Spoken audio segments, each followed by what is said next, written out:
চোখের পাতা করছে ব্যথা, শেষে বুঝি পানি। রক্তগুলো টলমল ঝরবে এবার জানি।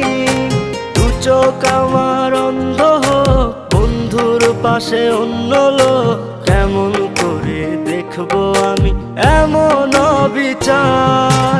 খোদার কাছে মোনাজাতে বলি বারে বার, কেন সে প্রাণ বন্ধু হইল না আমার। নই কি আমি তার যোগ্য, নাকি আমার এমন ভাগ্য, এত ব্যথা সইতে আমি পারবো না যে আর। খোদার কাছে মোনাজাতে বলি বারে বার, কেন সে প্রাণ বন্ধু হইল না আমার। খোদার কাছে মোনাজাতে বলি